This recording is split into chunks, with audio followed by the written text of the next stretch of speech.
Magandang umaga sa inyo mga mag-aaral sa grade 7. So, ito ang ating lesson sa edukasyon sa pagpapakatao 7, quarter 4. So, tayo ay nasa aralin 3. So, ang ating lesson ay tungkol sa mabuting pagpapasya. Okay, so simulan na natin, no? Marunong ka bang maglaro ng chess?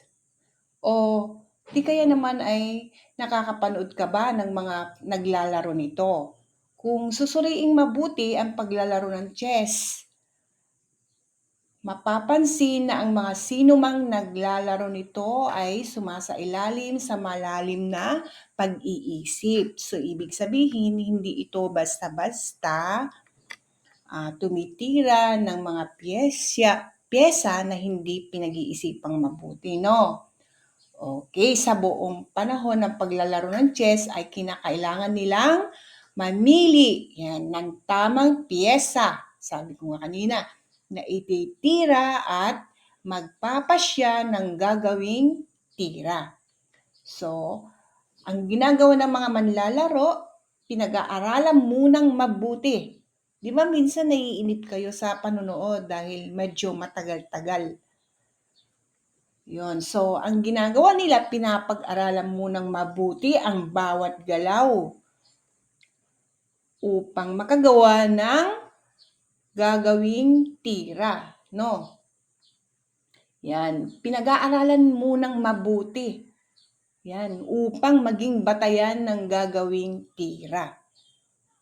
Okay. So, kailangan maging maingat, no? Sa pagpapasya dahil kung hindi ay magbubunga ng pagkatalo sa laro. Yan. So, sa larong chess, may tuntunin na tinatawag na touch move. Alam niyo yun, touch move. Pag itinira mo na, hindi na pwedeng ibalik. Yan. So, yan nga, nangangahulugan ito na kapag hinawakan mo ang isang pyesa, ay ito na dapat ang iyong ititira. Hindi na maaaring magbago ng isip kung kaya mahalagang sigurado ka na sa tira bago ito hawakan. Okay, napaka-sensitive pala yung larong chess kaya napakatagal laruin to, no? Kailangan sure na sure muna ang isang manlalaro bago itira ang pyesa. No, marahil nagtatanong ka bakit naman biglang napasok ang larong chess sa usapan sa lesson natin. Ano yung kaugnayan nito sa ating lesson? Okay, so hindi ba maaari nating mahalin tulad ang paglaro ng chess sa ating mga pagpapasya sa buhay? So, ang lahat ng kilos ng tao ay bunga ng proseso ng pagpapasya. Nagmumula ito sa simpleng pagpapasya katulad ng yan.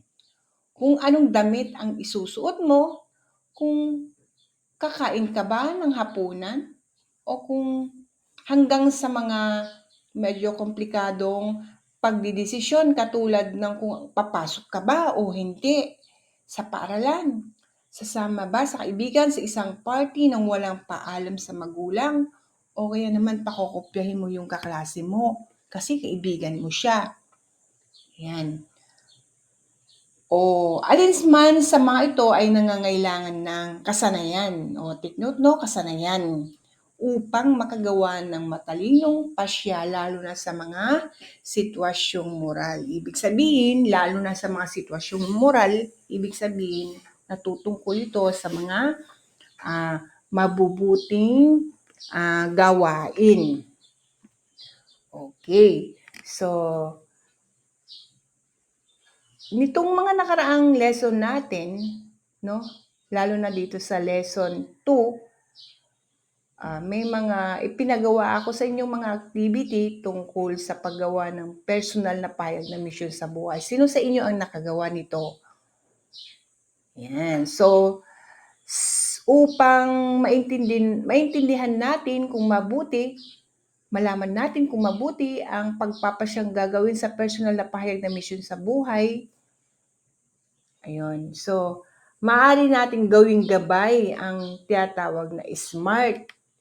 SMARTA. So, kung natatandaan ninyo, ito ay ating natalakay noong mga nakaraang lesson natin noong third quarter. So, SMARTA. Ano ba ibig sabihin ng SMARTA? SMARTA. S-M-A-R-T. Tsaka yung A. So, yung S, specific. Yan. So, yung S, specific. So, yung M, measurable. So, yung A, attainable. So, yung R, relevant. O, ano naman yung T? Time-bound. At saka yung A, action-oriented. Okay, sa wikang Filipino, ito ay yung tiyak, no? Nasusukat, naaabot, angkop, o mabibigyang sapat na panahon. O next is, may angkop na kilos. Okay, so punta tayo dito sa tiyak. Okay, so ano ang tiyak? So, tiyak ang iyong nais na mangyari sa iyong buhay kung ikaw ay nakasisiguro na ito ang iyong nais. So, isipin mo kung tuwi-tuwi na ay nagbabago ang iyong pasya. No? Kasi hindi ka sure sa iyong desisyon. At kung tiyak ang iyong pasya na gagawin, higit na makakatipid ka daw ng oras. So, halimbawa dito, no? Nais mong maging isang guro, teacher. Kaya, first year college ka, ang kinuha mo sa kursong sa kolehiyo ay patungo sa pagiging guro. Ngunit naisip mo na simula pa lamang sa kolehiyo na gusto mo na maging inhinyero. Pero, bago pa man mag first year college ka, naiisip mo na gusto mong maging engineer. No? Subalit lumipat ka ng kurso ng kinukuha mo ang pagiging inhinyero. Ay nagbago na naman ang iyong isip at kumuha ka na ng kurso ng pagiging accountant. Hindi ba inaaksaya mo lang ang iyong panahon at pera ng iyong mga magulang? Kailangan, kapag sa ganitong mga pagdidesisyon, lalo na sa pag-aaral, kailangan high school ka pa lang, alam mo na sa iyong sarili mo kung anong kukunin mong kurso pagdating ikaw ay mag-aaral sa college para hindi ka shift ng mga kursong gusto mo lang, no? Kailangan firm ka na kung ano talaga ang gusto mong maging kurso or kukunin mong kurso pagdating ng ikaw ay magka-college. Kasi maraming panahon, maraming mga bagay na masasayang kapag laging pabago-bago ang iyong isip. No? Okay. So, next is, ayan. So, dito tayo sa nasusukat. So, nasusukat mo ang iyong kakayahan. Alam mo sa iyong sarili na ito ay iyong kaya. Yan. So, for example, ang gusto mong kuhanin ay pagiging engineer. Pero, alam mo naman sa iyong sarili na hindi ka naman ganoon karunong sa may kinalaman sa math. No? Tapos, engineer ang kukuhanin mo. Malamang, maaari magiging mababa or mawawalan ka ng interest sa pag-aaral kung medyo nahihirapan ka sa mga subject na math.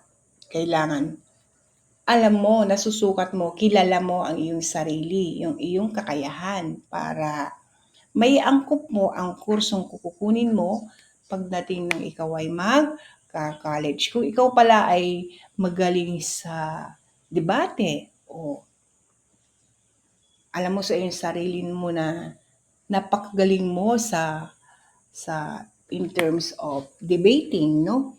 So, maaaring ang kuhanin mo ay pagiging lawyer, di ba? Okay, kailangan yan. Sukat ang iyong kakayahan. O, dito naman tayo sa naabot. Okay.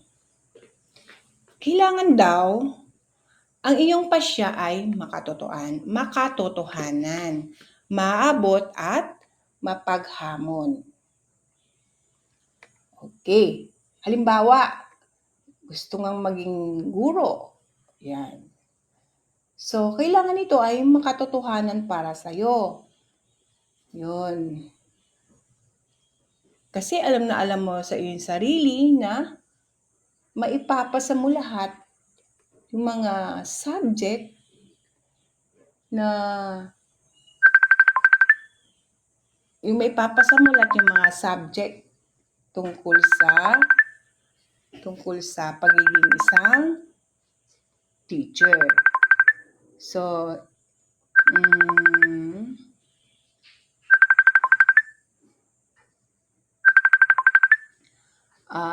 subalit kung lubha ang iyong kahirapan at imposibleng matustusan ang iyong mga magulang, iyong pag-aaral, medyo hindi ito makatotohanan. Halimbawa, minsan may nagsasabi, "Ma'am, gusto ko maging flight attendant." Sa tingin mo, kung medyo hirap naman kayo sa buhay, hindi kayang matustusan ng iyong magulang yung gusto mong kurso, palagay mo, maaabot mo ba yung pangarap na yon? Kailangan maging makatotohanan, no? Okay. So, kung gusto mo naman yon at talagang, talagang porsigido ka na yun talaga ang kukuhanin mo, yun, magiging mapanghamon ito sa iyo. No? So, siguro gagawa ka ng paraan, working student, ganun, kung gusto mo talagang maging flight attendant. Okay. So, next is angkop.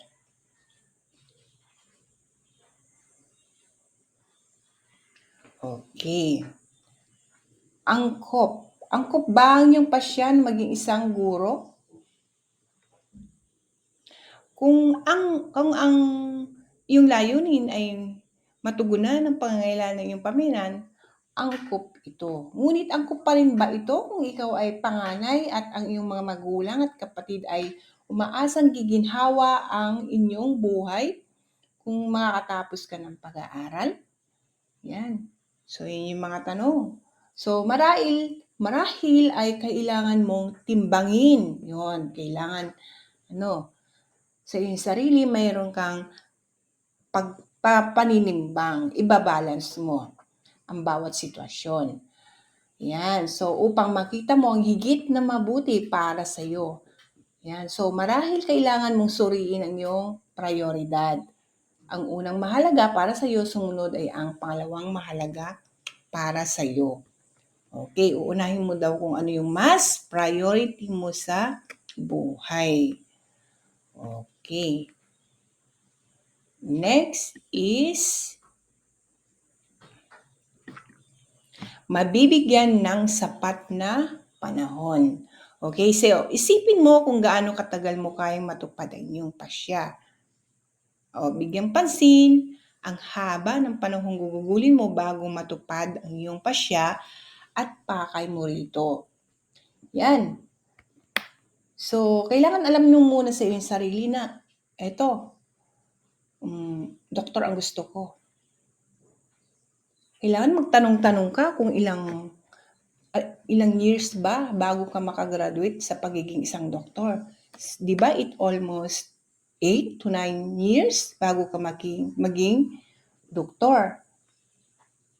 paano kaya kung ikaw yung inaasahan din ng iyong mga magulang na 'pag makakatapos ka ng hanggang 4 na taon sa kursong ganito ay makakatulong ka na sa pagpapaaral ng iyong mga kapatid. Okay, so kailangan iko-consider mo din 'yon, 'no? 'Yan. 'Yun. So, ang haba ng panahong gugugulin mo ay may kaugnayan sa pagtupad ng iyong layunin o pakay. Ayan. Okay, so kailangan mabibigyan ng atensyon. Kailangan tsaka kailangan magkaroon ka rin ng goal, time frame na sa ganitong kurso, kailangan makakayari ako sa 4 na taon na 'to, 'no? So, sa 4 na taon na 'yon, kailangan walang mga sagabal para hindi mo para matapos mo pala ang kursong iyong kinukuha. So, next is ayan. May angkop na kilos. Okay. So, ito ay action-oriented. Yon, nararapat na ang mga bagay na nais mo ay kaya mong gawin. Yan. Okay, kaya mong gawin, no? O confident ka na lahat ng mga bagay ay kaya mong gawin or matupad. So, dito sa may angkop na kilos o sa salitang angkop na kilos. Okay, dito iwasang ipahayag ito sa negatibong paraan. Ibig sabihin, huwag magtakda ng pasya upang pasakitan ang iba. Ibig sabihin, or gumanti sa iba o higitan ang iba. O halimbawa, Yan. So, nais mong maging guro kasi mas mataas ito sa pagpapasya mo kaysa sa iyong klase. No? Okay. Huwag mo ring hangarin na maging guro upang pagdating ng panahon, may pagyayabang mo ito sa iyong mga kamag-aral. Okay, sa madaling salita, yon. So, maging positibo ang iyong mga pagpapasya para sa iyong layunin upang ang kahihinatnan nito ay lubos na kaligayahan. So, hindi mo tinapos yung kursong ito, for example, pagiging engineer para ipagmayabang mo lamang sa iyong mga kaklase pagdating ng time na kayo ay magkakaroon ng reunion, no? Okay. Huwag mong kalimutan na ang hangad ng Diyos para sa iyo ay maging mabuting tao ka at kasiyasya sa kanyang paningin. So, okay, class? I hope na nagkaroon kayo ng pagkaintindi sa ating lesson sa Aralin 3, no? So, later mamaya, magsisend ako ng mga gagawin ninyong activity sa inyong mga GC, no? Okay, so that's all. Ingat tayo lagi. Stay hydrated kasi mainit ang panahon. Okay, no? Okay, thank you very much. That's all.